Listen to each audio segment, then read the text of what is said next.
తూర్పుగోదావరి, అంబేద్కర్ కోనసీమ, ఏలూరు జిల్లాల్లో సీఎం చంద్రబాబు సోమవారం పర్యటించారు. 3 జిల్లాల పర్యటనలో భాగంగా సీఎం రాజమండ్రి చేరుకున్నారు. వేమగిరి హెలీప్యాడ్ వద్ద ముఖ్యమంత్రి చంద్రబాబు నాయుడుకు ప్రజాప్రతినిధులు, అధికారులు ఘన స్వాగతం పలికారు. ధవళేశ్వరం బ్యారేజ్ గేట్ల పునరుద్ధరణ పనులను సీఎం చేతుల మీదుగా ప్రారంభించి పునరుద్ధరణ పనులకు శిలాఫలకాన్ని ఆవిష్కరించారు.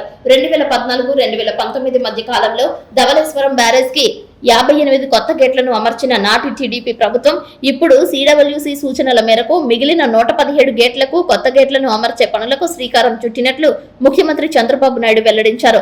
ధవళేశ్వరం బ్యారేజ్ వద్ద నీటి ప్రవాహాన్ని పరిశీలించి ఇరిగేషన్ అధికారులతో మాట్లాడారు. వచ్చే ఏడాది జూన్ నెలకు కొత్త గేట్ల బిగింపు ప్రక్రియను పూర్తి చేయాలని సీఎం ఆదేశించారు. గోదావరి పుష్కరాల నాటికి సిద్ధం చేస్తామని అధికారులు వెల్లడించారు. ప్రస్తుతం సముద్రంలోకి ఎంత నీరు వెళ్తుంది అనేది సీఎం చంద్రబాబు ఆరా తీశారు. ప్రస్తుతం 27,000 క్యూసెక్కుల నీరు సముద్రంలోకి వెళ్తుందని అధికారులు వివరించారు. 14,700 క్యూసెక్కుల నీరు కాలువలకు వదిలామని అధికారులు తెలిపారు. కాలువ చివరి భూములకు నీరు అందేలా నిరంతరం పర్యవేక్షిస్తూ ఉండాలని సీఎం ఆదేశించారు. చివరి భూములకు నీరు అందేలా చూసే విషయంలో ప్రజాప్రతినిధులు, అధికారులు బాధ్యత తీసుకోవాలని సీఎం చంద్రబాబు నాయుడు దిశానిర్దేశం చేశారు.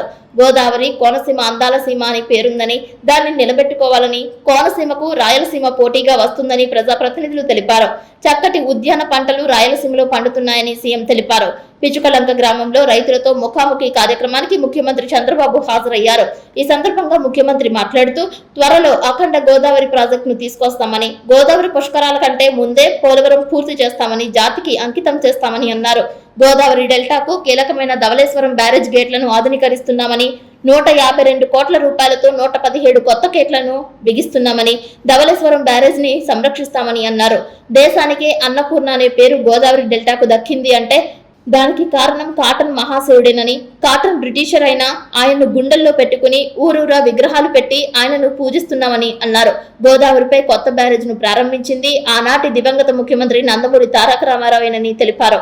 గోదావరిపై కొత్త బ్యారేజ్ నిర్మాణంతో మరో పంటకు నీరందించే పరిస్థితి వచ్చిందని, కొత్త బ్యారేజ్ నిర్మాణం తర్వాత 2.9 టీఎంసీల నీటిని నిల్వ చేసుకునే వీలు కలిగిందని, 32.2 లక్షల క్యూసెక్కుల వరదను తట్టుకునేలా కొత్త బ్యారేజ్ నిర్మాణం చేపట్టారని, ఈస్టర్న్, సెంట్రల్, వెస్ట్రన్ డెల్టాలకు మొత్తంగా 10.13 లక్షల ఎకరాలకు సాగునీరు అందించేలా కొత్త బ్యారేజ్ నిర్మాణంతో వెసులుబాటు కలిగిందని, కొత్త బ్యారేజ్ నిర్మాణం జరిగిన 50 ఏళ్లు కావడంతో గేట్లు, మోటార్లు, ఎలక్ట్రికల్ వ్యవస్థలు దెబ్బతిన్నాయని, 2014-2019 మధ్య కాలంలో 32 కోట్ల రూపాయలతో కొత్త 64 గేట్లను అమర్చామని అన్నారు. ఆ తర్వాత వచ్చిన ప్రభుత్వం గేట్లను మార్చడమే కాదు, కనీసం గ్రీజు కూడా పెట్టలేదని, గేట్లు కొట్టుకుపోయినా పట్టించుకోలేదని, ఇప్పుడు మిగిలిన పాత గేట్ల స్థానంలో కొత్త గేట్లను 9 నెలల్లో అమర్చేలా చర్యలు తీసుకుంటున్నామని, పోలవరం ప్రాజెక్టు పూర్తయితే గోదావరి జిల్లాలకు నీటి ఎద్దడే ఉండదని, శాశ్వత పరిష్కారం లభిస్తుందని సీఎం చంద్రబాబు తెలియజేశారు.